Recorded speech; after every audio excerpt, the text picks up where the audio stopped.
एक पार्टी के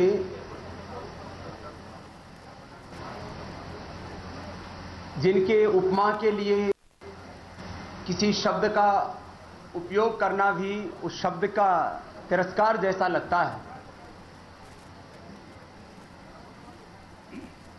उसके निरंतर प्रयास से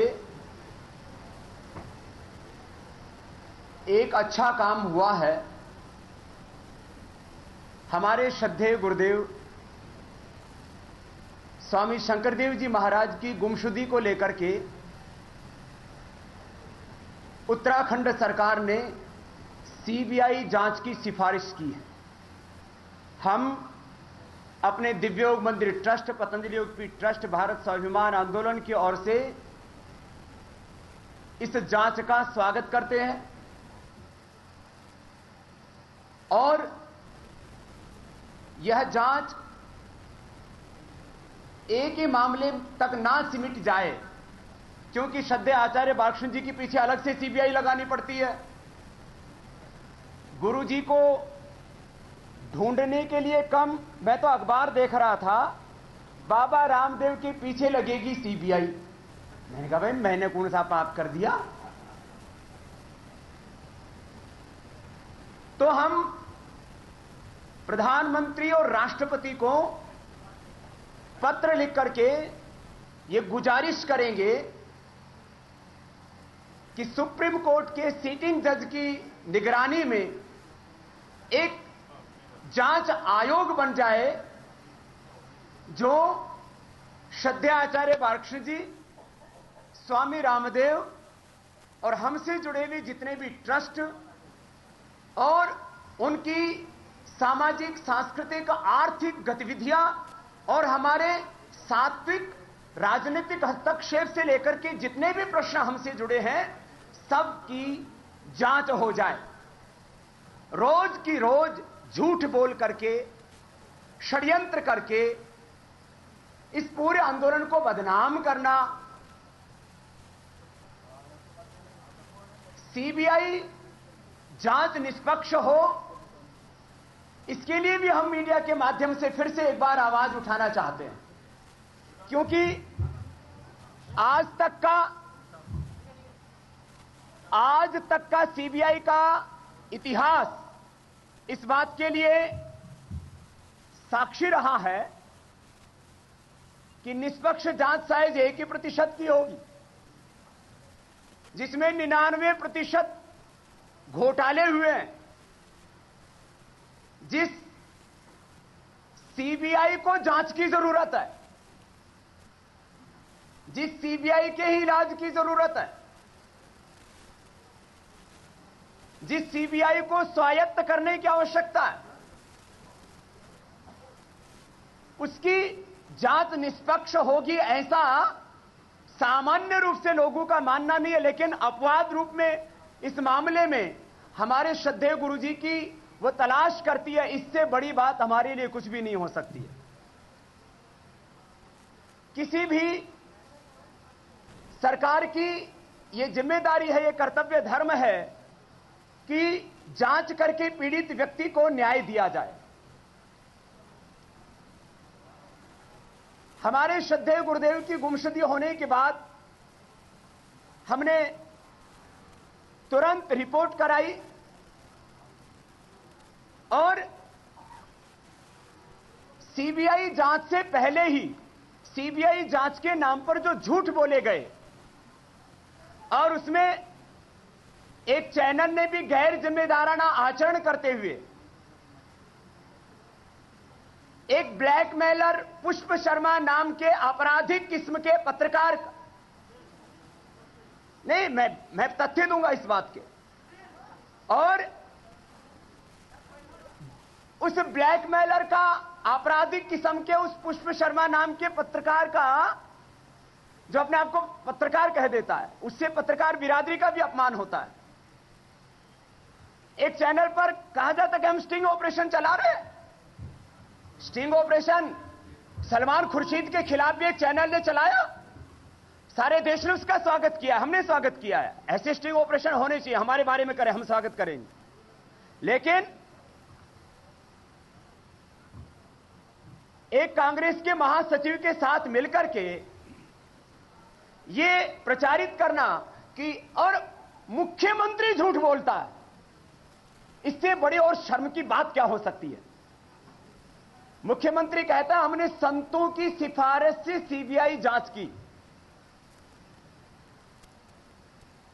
स्वामी रामदेव के पुराने मित्र पूज्य श्रद्धेय आचार्य स्वामी कर्मवीर जी महाराज ने कांग्रेस के एक प्रवक्ता को यह बताया कि उनके गुरु गायब होने वाले हैं और स्वामी शंकर देव जी को ट्रस्ट में वीटो पावर थी। मैं ट्रस्ट डीडी लेके आया हूं यहां। स्वामी शंकर देव जी को ट्रस्ट में वीटो पावर थी, इसलिए उनको रास्ते से हटाने के लिए एक काम किया। चौथी बात जो आरोप लगाया गया कि पुलिस को फोर्स नहीं किया स्वामी रामदेव ने जांच के लिए और फाइनल रिपोर्ट लगवा दी। मैंने बोले स्वामी रामदेव बहुत पावरफुल है, फाइनल रिपोर्ट लगवा दी इन्होंने। मुझ पर नीचता की हदें पार करते हुए 3 हत्याओं का आरोप लगाया गया। मैं आपके सामने बैठा हूं कि स्वर्गीय राजीव भाई की हत्या स्वामी रामदेव ने करवा दी, जबकि उनकी हृदय गति अवरुद्ध होने से मैंने पिछली बार सारे साक्ष्य आपके सामने रखे थे। मौत हो गई। फिर श्रद्धेय आचार्य बालकृष्ण को जेल में भिजवाया।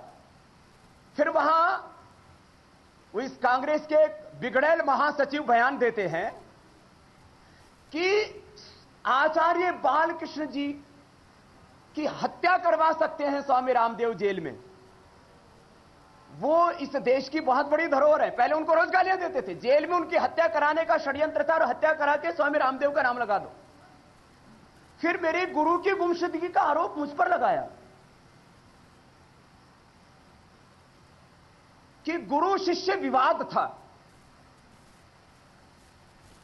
और कांग्रेस के कल एक प्रवक्ता कहते हैं कि हां हो सकता है कि ऐसे ढेरों उदाहरण मिलते हैं, संत जल समाधि ले लेते, हो सकता है स्वामी रामदेव जी के गुरु ने जल समाधि ले ली हो।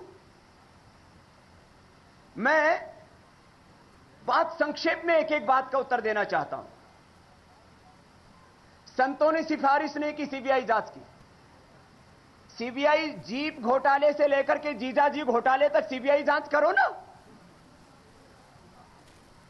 प्रधानमंत्री जी 400 लाख करोड़ रुपए का कोयला खा गए, अपनी जांच करवाओ ना प्रधानमंत्री जी। बोफोर्स घोटाले से लेकर के आकाश पाताल धरती सब जगह उन्होंने घोटाला सहस्त्रनाम का विश्व कीर्तिमान बना दिया है। जांच करो ना, अच्छी बात है, खुशी होगी हम सबको। संतों की सिफारिश पर नहीं, एक तथाकथित कांग्रेसी संत जो 1991 से लेकर के 1994 तक कांग्रेस का प्रवक्ता रहा और 1997 से लेकर के 99 तक जो कांग्रेस का महामंत्री रहा उत्तर प्रदेश का, अब वो तथाकथित ढोंगी संत बना हुआ है। उसकी सिफारिश के ऊपर सीबीआई जांच करे। हमें तो हमारा गुरु मिलना चाहिए, हमें तो खुशी होगी, लेकिन संतों का नाम लेके बदनाम मत करो, गुरु शिष्य परंपरा को बदनाम मत करो। ये पत्रकार वार्ता इसलिए कोई ताली नहीं बजाएगा। गुरु शिष्य परंपरा को बदनाम करने के लिए षड्यंत्र मत रचो झूठे। अगली बात, पूज्य आचार्य कर्मवीर जी मेरे भाई और बैठे हुए, पूज्य आचार्य श्रद्धेय कर्मवीर जी महाराज, इनका नाम लेकर के इनको बदनाम किया गया। आज मैंने श्रद्धेय आचार्य श्री से कल फोन पर जब बात की, मैंने कहा आचार्य श्री कहां हैं आप? तो मैं नोएडा हूं। तो मैंने कहा मैं कल दिल्ली आ रहा हूं। जो तमाम तरह के झूठे आरोप, तमाम तरह की भ्रम अफवाहें आपका नाम लेकर के फैलाते हैं, उन पर विराम लगना चाहिए। क्या करना चाहिए? तो उन्होंने कहा कि हम साथ में बैठ करके संयुक्त पत्रकार वार्ता करते हैं, इसलिए श्रद्धेय आचार्य श्री मेरे साथ यहां पर बैठे हुए पूज्य स्वामी कर्मवीर जी महाराज कि इनका नाम लेकर के इनको भी बदनाम किया जाता है। स्वामी शंकरदेव जी के पास क्या वीटो पावर थी भाई? ये ट्रस्ट डीड है, इसमें सारी पावर अध्यक्ष के पास है और ये तो चैरिटी कमीशन के लॉज बने हुए हैं, उसके अनुसार ट्रस्ट चलते हैं। हम कुछ भी लिख दें उसके अनुसार नहीं चलते। इसमें हमारे गुरुदेव थे, उनके साथ में हमारा कोई न पैसे का, न मान का, न सम्मान का झगड़ा होने का प्रश्न है। हमें कुछ भी विरासत में नहीं मिला, 1.25 एकड़ जमीन को छोड़ करके। आज जो कुछ देश और दुनिया में योग, आयुर्वेद, स्वदेशी और भारतीय संस्कृति का काम हो रहा है, ये करोड़ों लोगों के सहयोग से खड़ा हुआ है। ये कोई परंपरागत गद्दी नहीं थी। जिस आश्रम में हम गए वहां तो 20 तो किराएदार थे और उस जगह पर मैं तो शायद ही कुछ दिन रुका हूंगा। मैं तो देश भर में घूमता रहता। यहां कोई ना गद्दी का झगड़ा है, ना कोई गुरु का झगड़ा है। यहां श्रद्धेय स्वामी शंकरदेव जी के नाम से जो झूठी बातें फैलाई गई कि उनको वीटो पावर दिया गया, इसमें जो है सारे लिखे हुए कि ट्रस्ट कैसे काम करेगा। स्वामी शंकरदेव जी के नाम से अंत में लिखा हुआ, संरक्षक को पूर्ण अधिकार होगा कि यह कार्यकारिणी के किसी भी कार्य को जो संस्था के उद्देश्यों व मुख्य नियम के अनुरूप ना हो उसको पूर्ण रूप से अथवा किसी अंश को निरस्त कर दे। इसको वीटो पावर कहते हैं। इस तरह की झूठी बातें फैला करके कि स्वामी शंकरदेव जी को रास्ते से हटाना चाहते थे।